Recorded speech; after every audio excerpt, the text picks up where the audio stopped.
2023. We are supporting little warriors.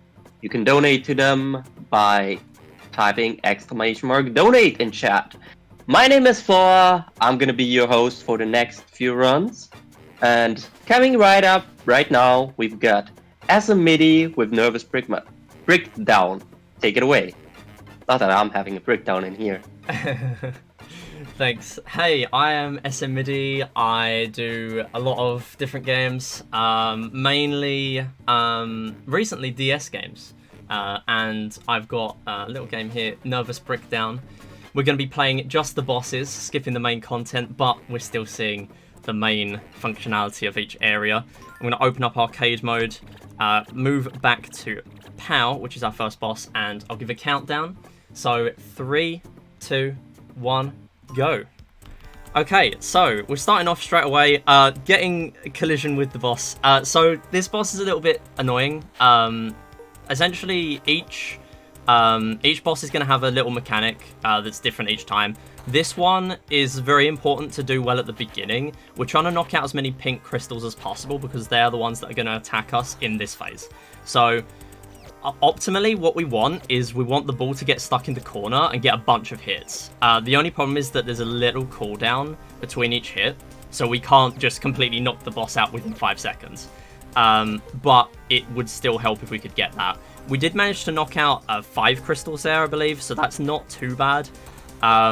Optimally, we'd want to do this within about a minute and a half, but this can take quite a long time. The rest of the run's not too bad. But this sort of dictates what sort of pace we're going to be on for the entire run. Unfortunately, missing a crystal there. Oh, we're just barely getting one as well. Okay, so we've only got 5 to deal with. And you might notice that on this second cycle, because there are less crystals, the attacks are getting faster, which is a good thing. Now, what will also happen is once we knock out all of the pink crystals, the boss will still curl up into a ball, but will not actually do any attacking. So if we could just knock out this last pink crystal, that would be fantastic.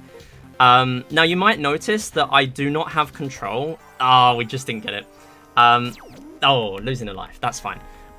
So you might have noticed that I'm locked to the bottom screen, but we're going to see in a little while that this is not a standard breakout game. We are going to be able to literally break away from the boundaries of the bottom of the screen. We've still got that pink crystal, come on. There we go. So we're not doing too bad here. I would say this is pretty decent. So the good thing about all bosses as well is... Oh, come on. The good thing about all bosses is that every time I load up a boss... There we go. We are going to have 6 lives because I'm using an existing save file. We kind of have to use an existing save because the game doesn't have an actual built-in boss rush mode. You might notice here, though, that I am able to draw my own paddle, but I'm just going to draw a line. It's fast, and really, there's not any reason to build any other paddle. You do have to put a certain amount of ink down in order to actually construct that paddle, though. Okay, so here, what we need for this boss is 5 hits, then we can start collecting paint to attack the boss. So we only need 2 of each, and suddenly we have all 4 ready to use straight away every time we now have that attack phase. So the only thing with this boss is these little plus signs are gonna... There we go, I couldn't move. They're gonna make it so we can't move. And also, once you are able to move, I'm moving the stylus right now. Every time we get hit, I have to actually let go of the screen and then regain control by tapping where it is. I'm gonna do attack there. Just want to make sure I'm dealing with the ball at the same time. There's a lot of multitasking in this run. So hopefully we can just get some quick hits here. The good thing about the ball being, or the paddle being unlocked, is that we can do a really quick movement, and that will just make the ball go really quick as well. And that is a recurring theme of the paper levels. The paper levels are, even in the main game, work exactly the same and just can be really, really quick if you're optimal. So that's the final hit, and that's paper done. So moving on, we have Ghost. Not really much breathing room in this game, in this run, to be honest, but we will have some later on. So Oh, just barely not managing to catch that. So again, more multitasking. We've got spiked balls to deal with. But what I'm trying to do is get as many hits. There you go. That's good. So we're getting 2 at once there. That's another death. That's fine. So the good thing is here, I can actually move the paddle up and then double tap the screen to start the ball actually moving. So this phase is quite simple. All we need to do is get the ball in the middle and it will get a bunch of hits chained together. And this one we just need to... Oh, that's another death. We just need to hit each blob separately.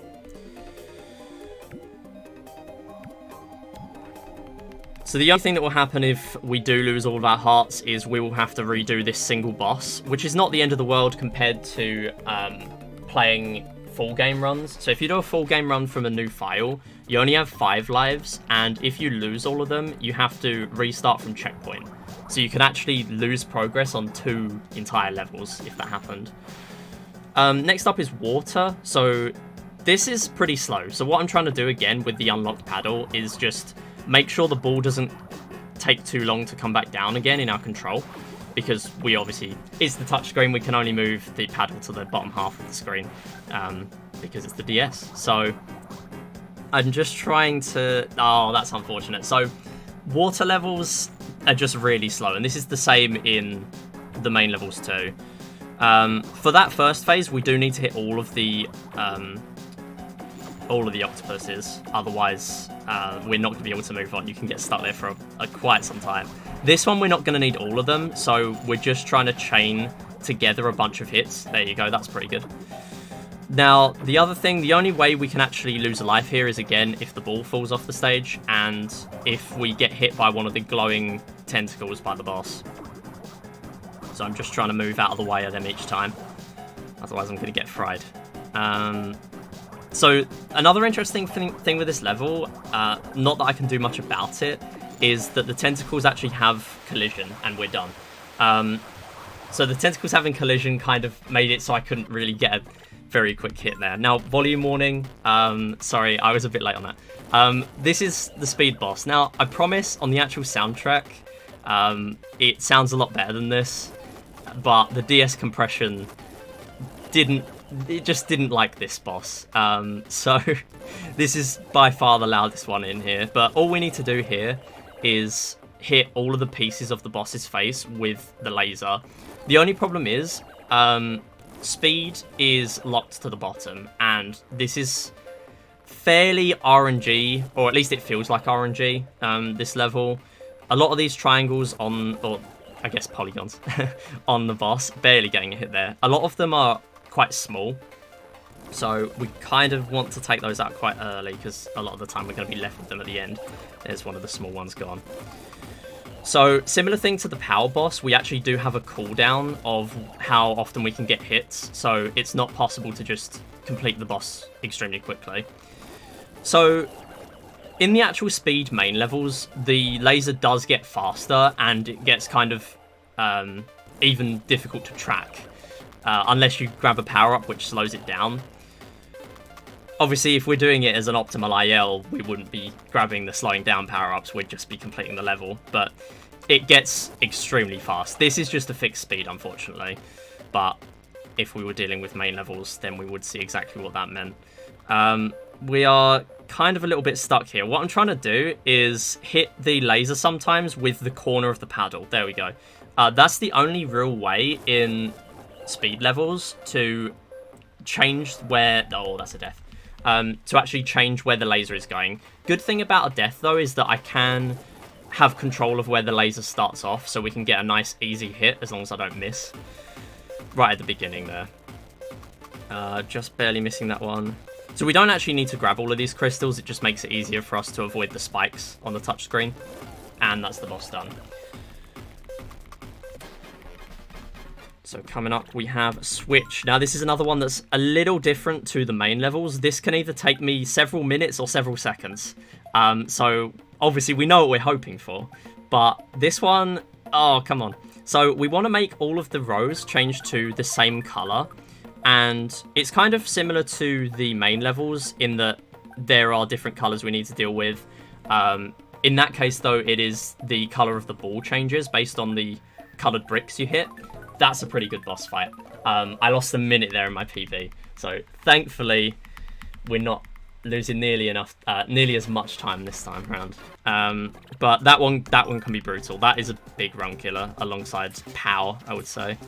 So this one shoots. It's fairly self-explanatory. All we need to do is hit each orb with the ball, and then we're able to actually activate the shoot mechanic. This is probably the one I'm most likely to lose all my lives on, in which case we'd have to restart. It'll only lose me a couple of minutes.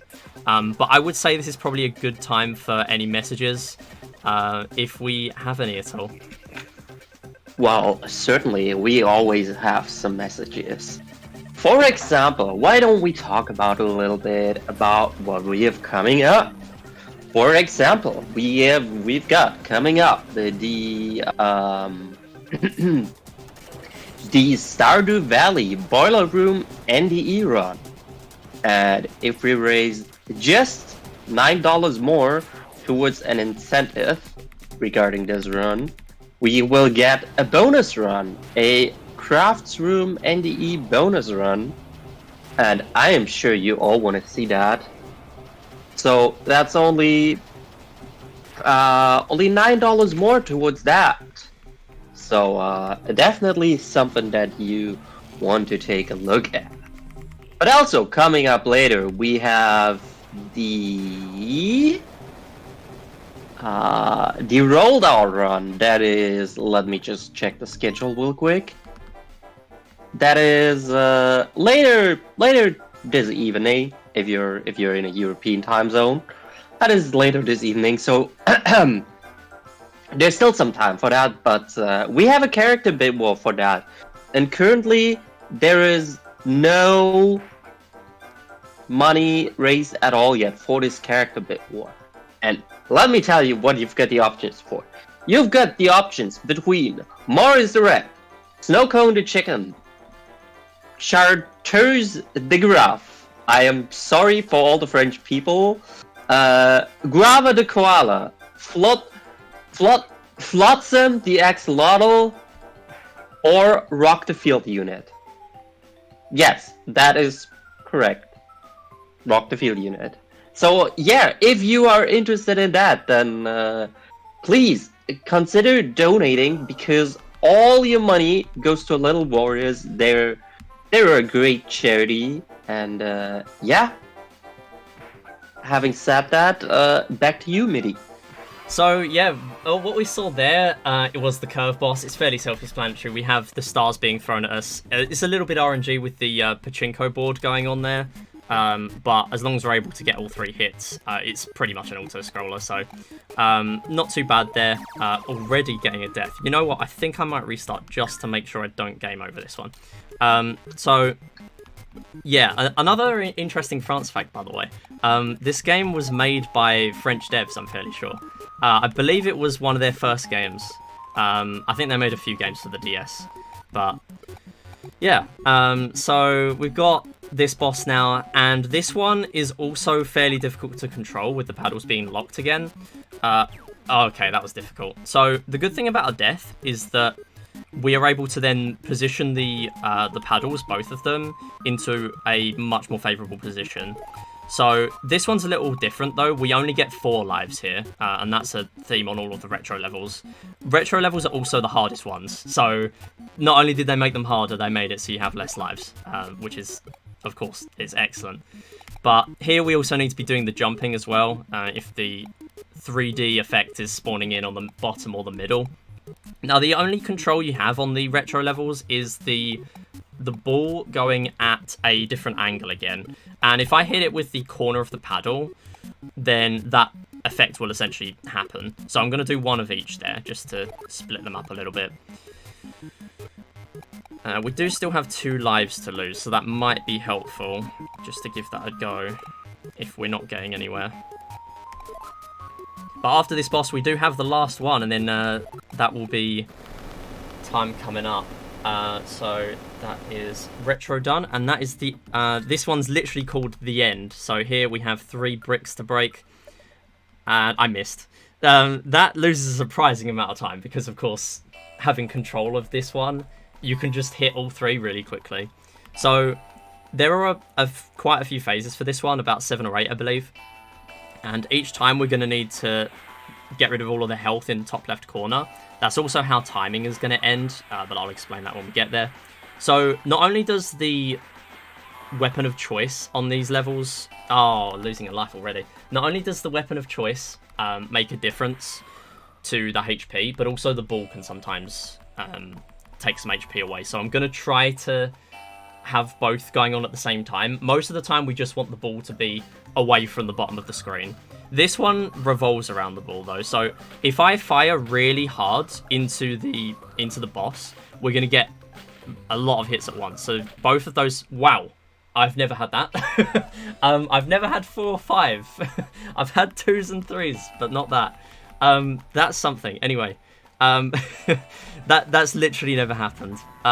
So this one, we've got the Wilhelm screen going on, because why not? But this one, the ball doesn't make a difference. We need to fire the cannon. Essentially, what I'm seeing on the touch screen is, as long as I put the our player... Oh, missing one there. If I put the player into the same place as on the top screen, then we will just get the hit. Unfortunately, missing that. Just want to make sure I'm safe with the ball. And there. So that's that one done. So we are coming up to the last few phases, so I do just want to start off my shout-outs. I want to give a shout-out to my community on Twitch. They saw this game and thought... I mean, I speedrun a lot of strange games sometimes. So this one, I mean, it's still strange, but it looks cool as well. So it doubles on both, so it's fine. We're getting a hit with the ball there as well, so it saves us doing an extra anvil hit. Another shout out I want to do is to everyone at Indiethon, of course, for letting me show this game. This is its first marathon, and I believe this is the 3rd to last phase we're going to have. Especially, I should mention the tech team. Me suggesting literally only a few days ago that we might need a DS layout. We're managing with the 4:3 layout because, of course, this game isn't like a normal DS game where you have a big screen and a small screen. Because it's a breakout game, it works quite well having them layered. So, not too much to worry about, but who knows? Who knows? Maybe you'll need a DS layout at some point. So coming on to this boss, that's another death. That's okay. We've still got 3 to have at our disposal, so that's okay. So more Wilhelm screams, and the ball does get a few hits here. It's just really slow for some reason on this cycle, or on this phase. And then this should be the last one. Okay, so if this is the one where we are tapping the touch screen to kill the boss, then timing is going to end on the final bullet being unlit in the top left. So this is the final one, and timing is coming up, and time. And that's the game. GG's. Thank you. Here we get good or bad ending, which is good. Why not? It doesn't really make a difference, but that's the game. All right. Yeah. Do you have anything else left to say before we move on? No, I think I've covered everything. Again, I want to shout out again my community on Twitch. We do streams of games like this and DS games, recent games as well. We do Mario and stuff sometimes. We also do some quizzes as well, if that is your thing. But yeah, I think I've covered mainly everything, so we should be okay to hand off. All right. Yeah, that's it. Then thank you very much, SMMidi, for showing us this, for showing us Novus Brickdown. Coming up next, we have Linkenmeister with Super Metroid Descent. So don't go anywhere. We'll be right back after a short break.